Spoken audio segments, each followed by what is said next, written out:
we know in this first round, in a much lesser degree, that's what you're judged on as GMs. It's completely unfair. That's what I was trying to talk about. Yeah. First round picks, that's what you're judged on. Even if you find people who make up for the flawed first round pick, nobody seems to care. Like, the Eagles, it wasn't supposed to be Jordan Mailata as a top 3 left tackle. But they got a top 3 left tackle at the end of the day, and they got him in the draft. But nobody cares because Andre Dillard is labeled a failure.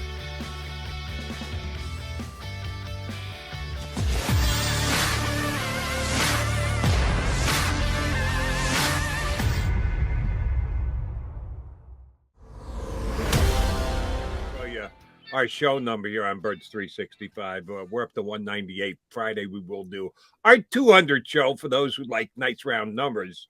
The other countdown that I am going to track all year is 263 days until the Eagles play another game. Man, that seems like a big number. It seems like forever, but hopefully it goes by quickly, and hopefully we've got enough to talk about during the 262 days in the interim between the end of the season and the Eagles' next game on the field. They will certainly keep you busy, and you expect to be busy today, correct? I do. We'll see. We might have some of the Eagles brass today. We might not. It's still tentative, so I don't want to put it out there. But it's a possibility that we'll be talking to some of the bigger wigs, not the biggest wig, but the bigger wigs at the NovaCare complex. So we'll see how that shakes out. If it happens later this morning, if not, I expect it to happen tomorrow morning. So it's coming. And it's typical. You take a couple days because you want to have meetings. Everybody talks about coaches having exit meetings with players. Well, the coaches have to have meetings with their bosses as well, and so forth and so on, and all that kind of stuff. Understood. I talked to my buddy Reuben Frank last night on WIP, and he said, Howie Roseman is going to speak sometime this week, most likely today, as you just said, maybe tomorrow. We all want to hear from Howie because we know he's the mover and shaker when it comes to player personnel. It's Mr. Lurie's team, but Howie is the directly in charge kind of guy. And I'm hoping that when you get a chance to talk to him, you and all the other good beat guys, he's forthcoming about certain things. But I can't really expect that.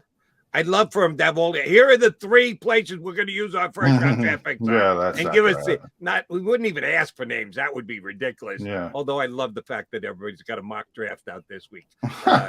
Good out of you guys. Good luck getting it right. Hopefully your paycheck isn't going to be determined by how many of the 3 you get right, because it's pure speculation. Well, my only speculation at this point, which it proves everybody loves mock drafts, necessary evil, blah, blah, blah. There's no way they're staying at 15, 16, and 19.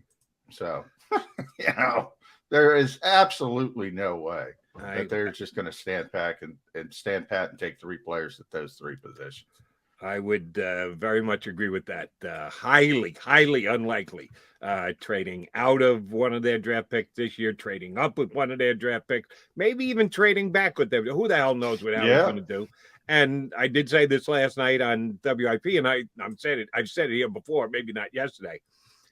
For the Howie Roseman devotees out there, or the Howie Roseman haters, and there are some in each camp, you got to give him his props. That might be his number one strong suit, is that on draft day, he's been very good at playing the draft trade game. I think he has absolutely done a better job trading up, trading back, adding picks, combining picks to move up and get a guy that you target. There's an art to it, and I think Howie Roseman has been really good at that. Now, pulling out the right name and getting the exact right player. When you make those moves, Howie's not hitting 1,000 there. But I think he's been very good at the maneuverability in the draft. And as you and I both agree, he's going to do some maneuvering because he's got the cards to play this year. Yeah, he certainly does, and he likes to do it on top of it. But, one thing about Howie Roseman you can always say is he's going to get value if you look at the draft charts and you look at what certain picks are valued at. And you don't have to look very far back. You look at last season when he started, I believe at 6, then he bumped down to 12, then he went up to 10. And yet Miami gives up an extra first round pick to get Jalen Waddle, who, by the way, is a really good player. And you can make an argument that he had a better year than Devontae Smith and was the second best receiver in the draft to Jamar Chase. They're both good players at the end of the day, but the Eagles are the one that pick up the extra draft choice from a team that didn't make the playoffs. So from a value standpoint, it's an off the charts type of trade from the Eagles' perspective, and sort of as Miami's gotten lambasted for it, and rightfully so. Doesn't make a lot of sense from their perspective. Sometimes you get a superstar player and you're willing to give up, and wide receiver's probably never going to be that position, to be honest.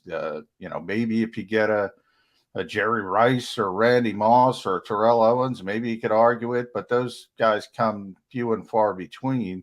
There's a lot of good receivers, all that kind of stuff. The Eagles can't seem to find, yeah, but other teams seem to be able to find them. So the one thing you focus on is the value, and he gets the value. But I talk about it. It's frustrating for me, Jody, because I got it talking to some people in the industry. Never mind out of the industry, in the industry. Mike Mayock, who's a good guy for anybody who knows him, did a great job for all those years as a TV analyst for the draft. Didn't do a great job as a GM for the Las Vegas Raiders. If you're going to be honest, he's out of a job. And everybody just thinks the job is like what they do, and look at draft sites and sit by themselves and pick picks and do mock drafts, and it's such a bigger job than that. And you see it now with the Eagles getting Brandon Brown interviewed with the Vikings for a GM spot tomorrow. Most Eagles fans don't even know who Brandon Brown is. Most Eagles fans don't even know who Catherine Raish is. You got to build a whole staff. You have to hire assistant coaches. You have to put these guys in front of the head coach and say, what about Brian Johnson? What about, we should probably keep Jeff Stoutland, Nick Sirianni. That'd probably be a good idea. The trade aspect of you mentioned, you got to do pro personnel during the season. Pick up guys on waivers. I still have people every time Kervon LeBlanc signs with another team, which is quite often, Jody, by the way. I get Eagles should have never cut him. He's one of those guys who Eagles fans embrace, love, even though he's been cut 167 times since he left here. We should have never cut him. Well, when they did pick him up on waivers and he did a decent job at the end of what was that, 2019? Or 2018, one of those seasons. That's part of the job. All these encompassing tentacles of this giant job, and everybody thinks, all you're doing is sitting there. And pick your favorite draft analyst for this show. It's Rick Saratella, our guy from NFL Draft Bible. Maybe Matt Manicherian. We're going to be calling you Matt as well if you're watching the program. Pick any of them. They're not just sitting there and looking at what those guys think. I mean, it's a big, big, big, big job, and nobody seems to understand it. It's one of my pet peeves. All right, I want to combine a couple things that you said there. You did reference a name, and I'm going to defend the guy a little bit. You said Mike Mayock didn't do a good job as a general manager of the Vegas Raiders. I don't know how good a job he did or didn't do, because I believe that he was John Gruden's errand boy for his time as the general manager of the Raiders, that Gruden was hired with all the power. He probably went to the top of the class, including Bill Belichick, as far as power bases go in the organization. They had to get him out of the TV booth. I guarantee you they promised him everything under the star, the sun, and the moon. And, oh, by the way, paid him more than any other coach. A big part of that was because I know Gruden well enough. I didn't read his contract, but I can guarantee you, he dictated everything. That there was no, I got to go to my general manager. Say. Yeah, he had final say, John Gruden. But trust me on this, Jody. John Gruden wasn't delving into the 7th round of the draft and the 6th round and the 5th round. Yeah, if there was a player in the 1st round that he wanted, Cleveland Farrell, notes. Yeah, I'm not going to blame that on Mike Mayock. Yeah, you're absolutely right, and that's part of the job as well. Relationship building. Yep. You have to work in concert with the head coach. You know, we talk a lot about Rick Spielman and Mike Zimmer on the show because for 2 reasons. One, I used to cover Minnesota, so I have some context there, so I often reference them. And 2, because they, you know, they have a history with Jonathan Gannon and people like that.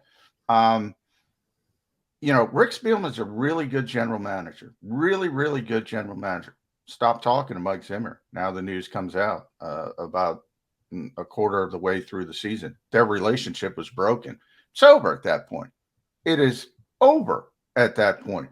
And we've had Randy Mueller on the show, and he's talked about that in the past when he was with Nick Saban in Miami, who had that kind of power, by the way. So, you know, had final say over the dealings of you know, the draft. But again, that's going to be the 1st round generally. It's not going to be and 53-man roster power, Jody, that's one of the most overrated things in the NFL because nobody cares about the 53rd guy. So if you're arguing about 53rd versus 54, nobody's going to be sitting there pounding the table.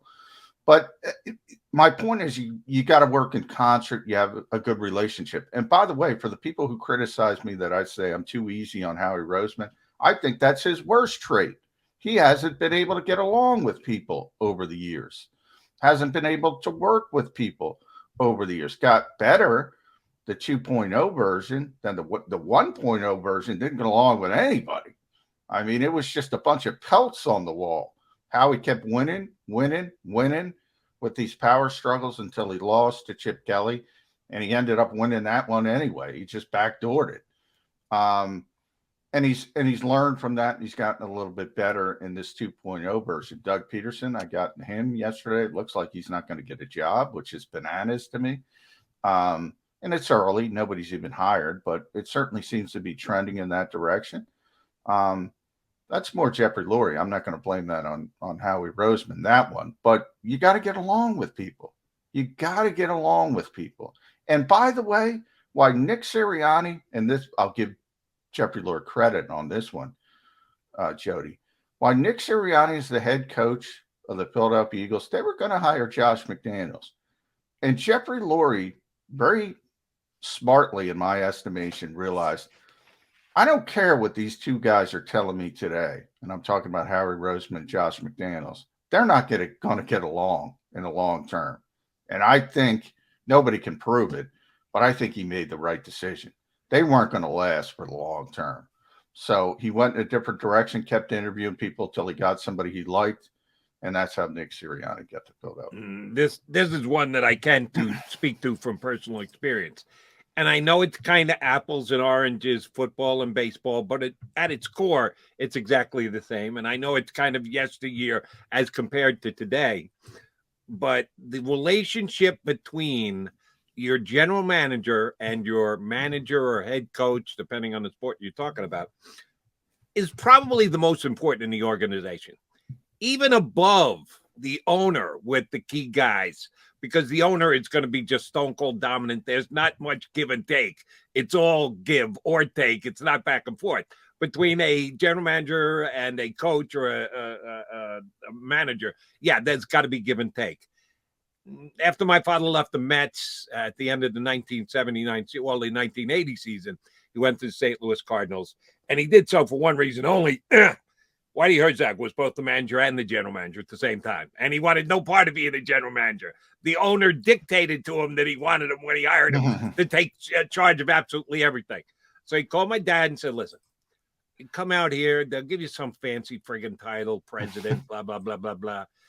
But believe me, you're going to be the general manager. I don't want to do it anymore, but the owner wants me to keep my name in that place you do it for a year. We'll go in together to his office. They'll give you the title, but I'm telling you, you're going to have the responsibility from day one. Well, that's exactly what happened. Then their first year with my father as the general manager, even though he had been the general manager the previous year, his title didn't say that, they won the World Series. Because my father was like this with Whitey. They thought exactly the same on almost everything. They had been working together in the Mets minor league system for years, and they were so simpatico when given a chance to do it on the biggest of levels. Boom, 1 year championship. So your point about the relationship has to be there is 100% on point. About Mike Mayock and the relationship that he may or may not have had with Gruden. Yeah, Gruden let him pick up the small details and the 6th round draft picks and the like, but Gruden was making a bunch of the decisions. I think Mayock was fine as the general manager of the Raiders. You can go back and check those 5th through 7th round draft picks and grade them out over the last couple of years if you're going to determine whether he was good or not at his job. That's probably the way you'd have to do it. Here's what I know. I had Mike Mayock on my show a bunch of times over the year when he was the lead. He was the Mel Kiper of the NFL Network doing the NFL draft. He was their lead go-to guy. They started broadcasting the draft. He was the number one guy year in and year out before he got a chance to actually work at the other side of the street as a front office personnel guy. I thought he was great at it. And I know Mel, too. I know Kiper. I've done shows with Kiper. I've co-hosted shows with Kiper. Never did that with Mayock. But those are the two most acknowledged guys. And we love our guys, Rick Saratel and Matt Manicherian and the like. But they were the forerunners there. And I always thought that he was on top of it, knew everything, and had a good definitive reach on how a draft should be handled and how to evaluate talent and the like. You threw out a couple of Eagle names that are right now interviewing for other positions around the league. So there could be a quote-unquote opening in the Eagles organization. Between you and I don't care if there's an opening or not. Should Jeff Lurie reach out to Mike Mayock and say, listen, you know how he's our GM and he's my guy, and yeah, I'm not throwing him under the bus, but we got a position here within the organization. We can make you assistant general manager in charge of college player procurement, whatever title you're going to use. Let him be your draft guru. Let him work with Howie. Let him advise Howie. This is probably the most important draft. Shoot, I've been here in town since 1990. This is the most important draft I've ever seen the Eagles have. Super draft, as I like to call it. There you go. After Super Wildcard Weekend, we should have a super draft. We're going to have to wait for that, too. It's going to be a while, but we'll talk about it incessantly every day up until then. You think they could get a homeboy to come home? He's a Philadelphia guy, Mike Mayock. If he's going to jump back in, it's probably not going to be his general manager. I have not seen his name attached to any of the other openings. Have you? No, not yet, but it's pretty quick, and we'll see. Probably not. You usually have to wait a while when things end that way. And more, some of the stuff is so unfair. Obviously, the Gruden incident, I mean, that's got nothing to do with Mike Mayock, and Henry Ruggs has got nothing to do with Mike Mayock, but you're always blamed for that. And the fact that a young kid makes a devastating personal mistake and he's not even able to play and he's worried about spending a significant amount of time in prison. So, but we know in this first round, at a much lesser degree, that's what you're judged on as GMs. It's completely unfair. That's what I was trying to talk about. Yeah. First round picks, that's what you're judged on. Even if you find people who make up for the flawed first round pick, nobody seems to care. Like, the Eagles, it wasn't supposed to be Jordan Mailata as a top 3 left tackle. But they got a top 3 left tackle at the end of the day, and they got him in the draft. But nobody cares because Andre Dillard is labeled a failure. Same thing at receiver. Well, let's say they get throw out a name, a Michael Gallup, or even a more proven player like Mike Williams. Mike Williams, or somebody like that, or the kid from Pittsburgh, Chicago, who I love, and Allen Robinson. Love him as a player. Let's say they go get one of those guys and they turn into really good number 2 receivers. Devontae Smith takes off, and you have a more passing type offense, which has to be with the quarterback and all that. and everything falls together, you're still going to have Jalen Reagor on the resume, and people are going to say, "Oh, you missed on Jalen Reagor, you missed on this and that," and it's always just the first round picks. And look, it's completely unfair, but it's completely unfair when coaches and quarterbacks get blamed for playoff losses. Um, you know, um, and on the positive end of the spectrum, Jody, it's completely unfair when they're given all the credit for playoff wins and big wins, like they're the only two people responsible. So that going into the gig, every coach knows he's going to get too much credit when he wins, too much blame when he loses. Every GM knows he's going to get blamed for bad first round picks. It's just the landscape, and I don't know if it's ever going to change. So that becomes the issue. But no, I've not seen Mike Mayock mention. I don't think he would be a slot here for Philadelphia for a couple of reasons. One, they're very happy with Andy Weidel leading the personnel department, and that's would be the job that Mike would get in theory.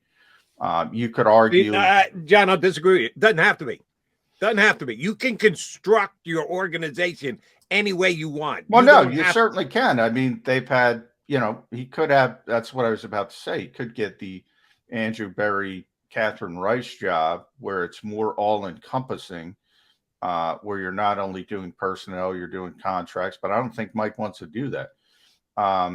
So I just don't think it's a fit right now because the Eagles are not going to be looking for a guy to lead a personnel department. And we'll see. And by the way, I don't think Catherine. Let me ask you a question. Last 2 years, to draw the line where you want. Certainly no more than the day that Howie Roseman became the general manager, but you can drop the line in any way you want. Are the Eagles above average at the draft? Howie's maneuvering included in that, and we both agree he's been good at it. But final results, and yes, you get a better grade the further you get away from the actual year of drafting. Would you say the Eagles are above average at drafting? I think the early returns, if we're looking at Andy, because Andy's 2 years, right? So the early returns on this draft are really, really good. Really, really good. If you look at the first 3 picks, Devontae Smith, I think you and I both agree is going to be a very good player in this league for a long time. He's only going to get better if the Eagles get a more high volume passer, as I like to call it.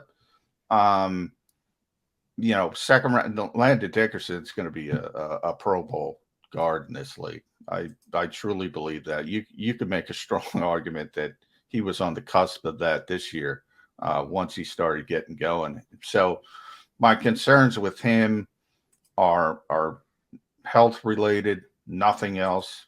In other words, he's going to be a good player. And then Milton Williams, really towards the end of the season, the second half of the season, really started to come on, and you could say, well, this guy, to the point Barrett Brooks, our own Barrett Brooks, is comparing him to John Randall, which I yelled at him for, but that's not fair. But he looks like he's going to be a good player. And, so early returns on this draft, and they're way too early, pretty good. Now, last year's draft, 2020 draft,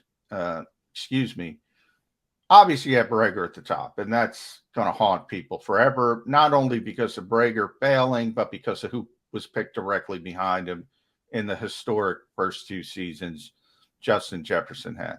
But other than that, it's pretty good. You get no splashes at this point, but you get Jalen Hurts, obviously, in the second round. Davion Taylor turned into a starting linebacker. Now you're worried about injuries. He got injured twice. He wasn't on the field for a significant portion of the season. But when he was on the field, he was starting to show some things and certainly brought athleticism, physicality, toughness to that defense. You remember the forced fumble in Denver, which was their biggest win of the year, their signature win that Darius Slay picked up, the so-called city versus country fumble. Davion Taylor was the one who created that and ripped the football out. Then you have Jack Driscoll, who I think is overachieved as a mid-round pick. Again, got a Sean Bradley, who was, when you get a 6th-round pick, who's in, special teams, like he was an alternate to the Pro Bowl. That's pretty good. I mean, that's what you're looking for in the 6th round of the draft. And then there's some other guys, and Kayvon Wallace, I think, has been a disappointment to this point. And then John Hightower has been a disappointment. But I would say Andy Waddle in his 2 years above average, and this year could turn it. Again, it's way too early to talk about this year, but the early returns on this year could really change that narrative, because I think they got 3 really good players at the top of the draft. Understood. And I guess we see it a little bit differently. And I don't know that Weidel could have done as much, because you're right, it's short term. How can we give any of these kids long-term grades when they've only played a handful of years? He hadn't done enough. He hadn't been in the position long enough that you say, oh my God, you can't bring anyone around him. You have to give him complete control over the draft, and he can be the only voice in Howie's ear. No, if they can get another guy who, for me, is a proven commodity, and he may or may not want the job. He doesn't want the job, wants to go back to TV. Mike, I'll be watching you on the NFL Network. Looking forward to it. But I'm not going to not reach out to him and see if he's got an interest in the job. And I would have a well-defined job for him. I don't want him to, Jeffrey is not going to give him the leeway to step on Howie's toes, but another well-informed voice in the room on draft day, breaking down film leading up to the draft, going with them to the combine to watch the kids and maybe sit in on some of the meetings. Absolutely, I would reach out to a guy like Mike Mayock. Well, I would not do it because, oh my God, Andy Weidel's been so good. We couldn't bring in another guy to help us out. Well, I was talking about a more structured job. I mean, who's the guy from Jacksonville? Mike, the old Jacksonville GM. This tells you he works for the Eagles. Not Caldwell. Mike Caldwell, yeah, Caldwell. Okay. What's his first name? Not Mike. It's not That's Jim. The coach. Jim's the coach. The old Jacksonville GM works for the Eagles, and nobody knows about it. I got the Caldwell first names mixed up. I'm sorry. Yeah. But what I'm saying is, there's that type of job. But when you say like Andy will be Dave Caldwell, geez, I'm losing it today. I can't think of anybody's name. So David Caldwell worked for the Eagles this year, former general manager. There's another voice. That's a position type of Mike could certainly be in a position for it. But when you say you got to leave Andy Waddle alone, Andy Waddle, that's what I'm saying. Andy Waddle doesn't work by himself. Brett, what do you think Brandon Brown is? What do you think Ian Cunningham is? When the Eagles said, right. So why'd you blanch when I brought up Mike Mayock? Well, because I don't think Mike Mayock, as a former NFL general manager, is coming in as a director of pro personnel. I don't think he'd want that job. I think he's past that level. I think you just pointed out they found a slot, a job for a guy like Dave Caldwell. That's the kind of job I'm looking to get Mike Mayock to agree to. That's the same thing. If he's interested in something like that, yes. In my I don't think he'd be interested in something which is more of a consultancy, but if he is, yeah, well, all right, I'm fine with that. I'm saying, but a structured job. So you have what the Eagles flow chart looks like. It's Howie Roseman. It's Catherine Raish is number 2. Number 3 is Andy Waddle. Number 4, their co-pro directors of personnel, Brandon Brown, Ian Cunningham. Those are the structured jobs, and Dave Caldwell's in there. Those are the structured jobs. Now, if Catherine leaves, my best estimation, because I haven't heard Dave get any interviews for a GM job, Dave would fit right into that slot. So the Eagles have, you have to think about if other teams are poaching your people, and they generally have been poaching the Eagles people, which I try to point out to Eagles fans who don't realize how well regarded the front office is. you already have a plan in place. My thought for the plan in place again, I have no idea. If Catherine was to leave, that would be Dave Caldwell's spot. Andy's not leaving.